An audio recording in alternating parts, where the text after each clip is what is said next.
Hello, dear all. This is Meenakshi Narula at Mentoring the Mentors.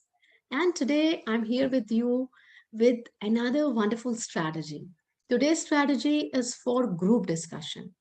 Generally, we have in our classrooms group discussion in each and every subject, whether it is language we are teaching, whether it's sciences, social sciences, we do have some kinds of discussions in our class. They do not only they not only facilitate our teaching learning process, but also are part and parcel of formative assessment. Like we make our classroom teaching meaningful because this gives an opportunity to all the students to come forward, to share their thoughts, to help enhance their thinking, to help them develop their questioning strategies. So this is how we go about it. And generally in our classes, when we have group discussion, we do have group leaders also. So this is a little bit variation to group discussion without leader, right? We say it's a leaderless discussion.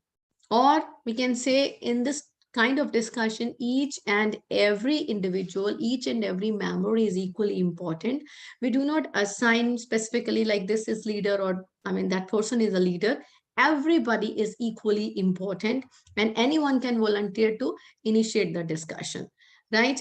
And sometimes a question arises in our mind like that may complicate the process. Students may start having argument like I will start or he will start, you will start.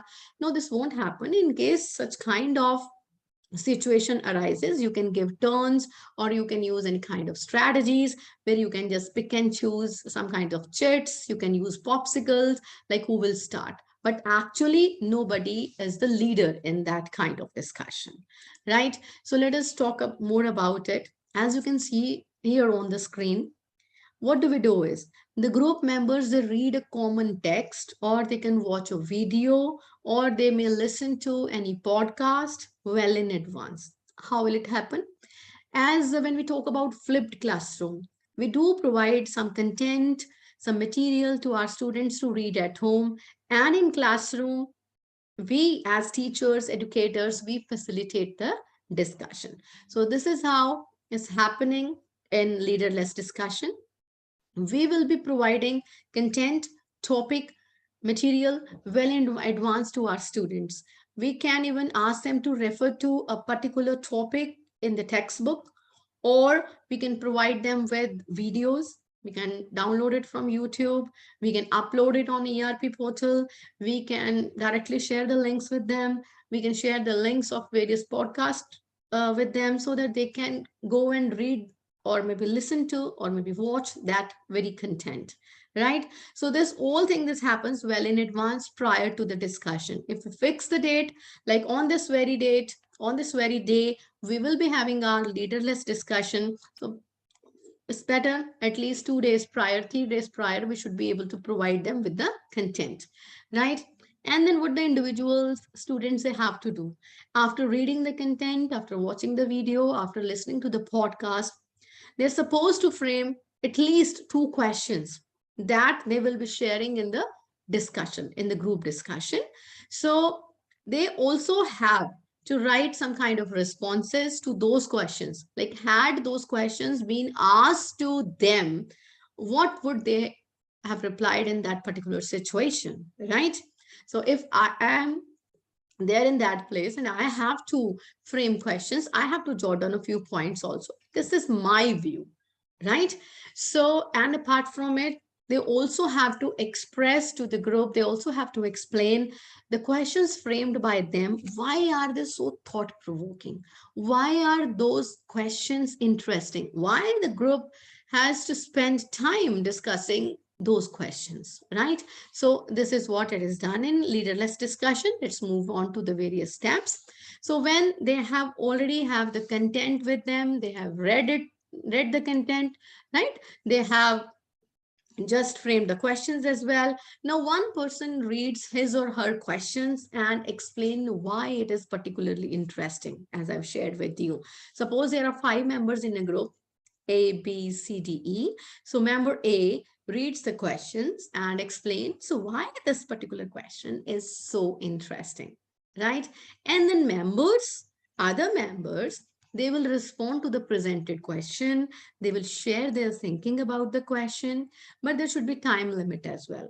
In a group, there should be one member who can be given the duty of timekeeping, right? Because for one question, not more than 5 minutes to be spent, or it depends upon the teacher, depends upon the group size, depends on the time availability, like what and how much time you would like to allot to a particular question, right?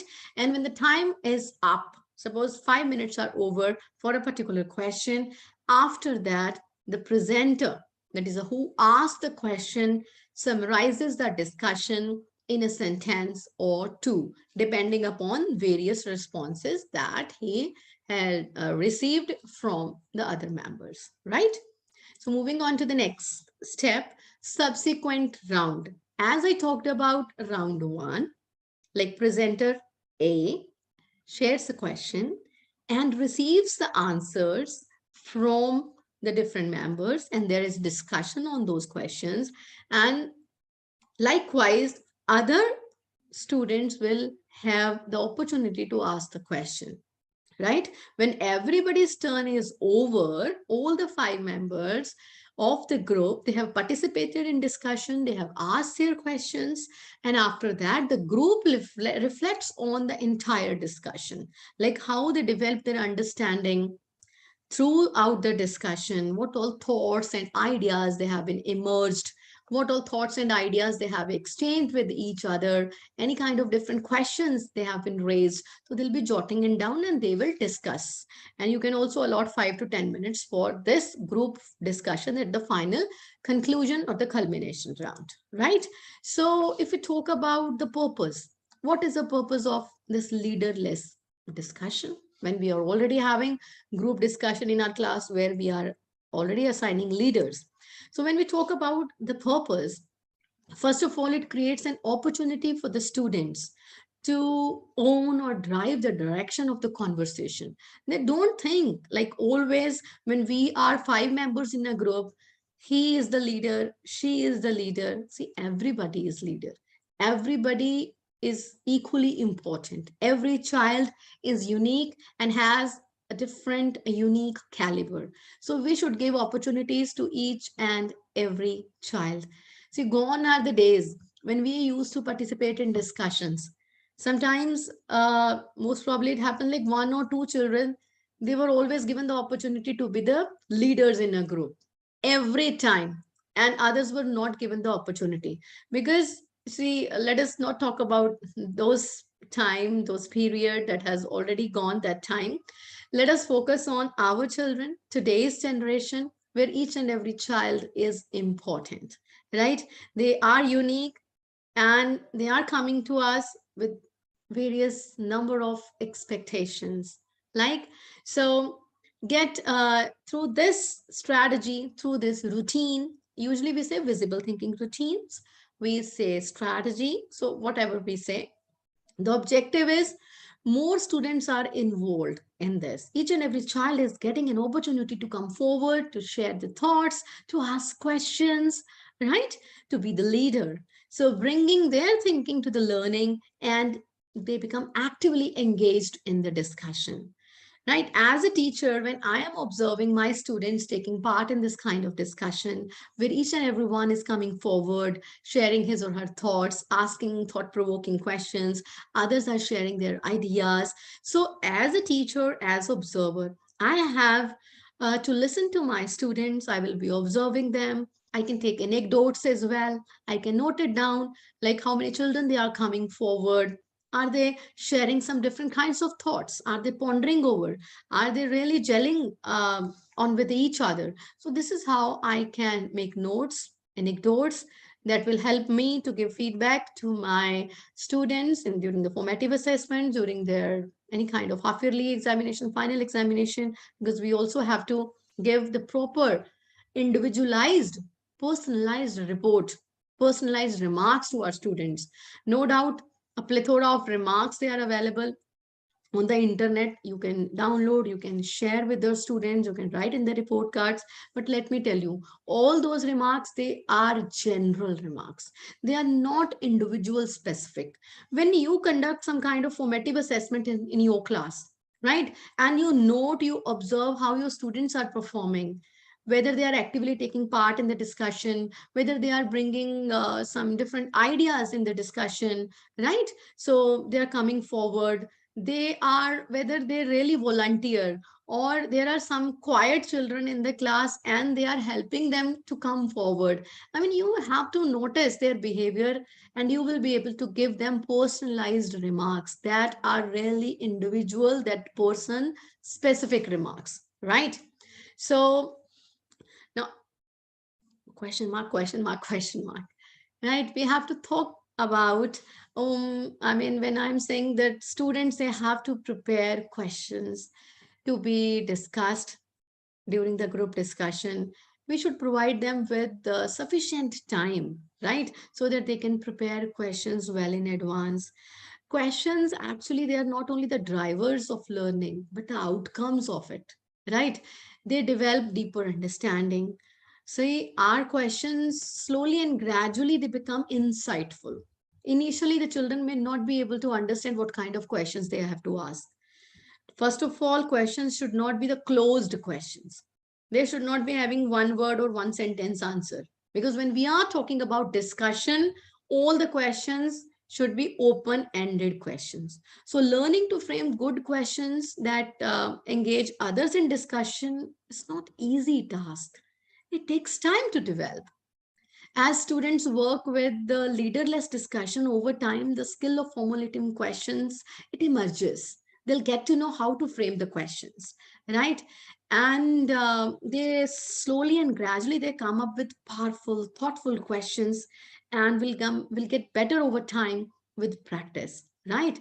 So students do not naturally know what makes engaging discussion questions. So what we have to do is we can pair this with the questioning routine. In some of my previous sessions, maybe I took it on making thinking visible.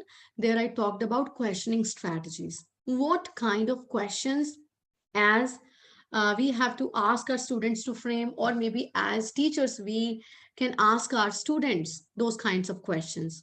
Like, there is the one question I generally talk about: what makes you say that? I mean, how did you frame this question? What came to your mind? Even when child has replied something, even to a closed ended question, we can always ask, what makes you say that? So that we can initiate the thinking process, we can activate the thinking process, right? So now I will be sharing with you some kind of question sorts. You can go through these kinds of questions, you can download, you can discuss, or you can frame your own questions. Let the children come up with their own different questions. Like, some of the questions I have written, these are the question stems. Obviously they are incomplete, because they will be according to the content, according to the topic that you have shared with your students. Like, for example, what's another example of, it can be anything, any topic, that if you are discussing reasons for climate change, suppose, okay, and any child has come up with one example, and you can ask, what's another example of this particular reason that is there for the climate change, right? So what do you think the author, the speaker is assuming when they say, when the author is saying something, what is he or she assuming, right? So you can likewise initiate the thinking process. I have jotted down over a few questions, like, who might have an alternative point of view on. If you want to really make your discussion healthy, if anyone has shared the point, like, this is my viewpoint, you can, I mean, very politely request other members of the group, like presenter even can ask, yes, okay, is there anybody who is having an alternative point on it? So this is how you can initiate the discussion. So let's have a look at the fourth point. What's the consequence or effect of, maybe likely to be, what's the takeaway lesson from? So this is how you can have these kinds of questions, right? What is a core idea being expressed by the author? Okay, I mean, this is how you can always have engaging, interesting, open-ended questions in your classes, right? Now, before I end today's explanation of this strategy, let us quickly take a look at the steps of this strategy. First of all, setup. We need to make a setup, means we need to provide the relevant material to our students well in advance. It can be in the written form, a text in the book. It can be the PDF they can read. We can share through email, through WhatsApp. I mean, whatever portal we are using, we can share any kind of video they can watch. We can share audio recordings as well, right? The setup is prepared. We have already chosen which topic, which content is there, right? And then we should give sufficient time to our students to prepare questions. As I've already shared, questioning strategy is not easy. It is a process, I mean, that will take time, and slowly and gradually they will learn how to develop insightful questions. In a group, they should have a timekeeper, right? Time is to be taken care of, and then initiating the discussion. Anyone can initiate the discussion. If there is any kind of confusion and students need your help, you can always use popsicles or chits. You can pick it up, or randomly you can say, okay, from the alphabet, anyone, this particular child with this letter, whose name starts with this letter, can come up and initiate a discussion. This all depends upon you as a teacher. Then discussion will happen in the class, and the closing round. As I told you, when one question gets over, a presenter has to close the round with the one or two statements to sum up the discussion, right? And repeating rounds so that each and every participant can get turn to ask question, to share the views as well. And then last step, sharing thinking. As a group, all of you all together can share the thinking. What have you learned in today's discussion? So please do use these strategies in your classroom. Do not forget to share your valuable feedback in the comment section below. We'll see you again with another wonderful strategy. Thank you. Good evening.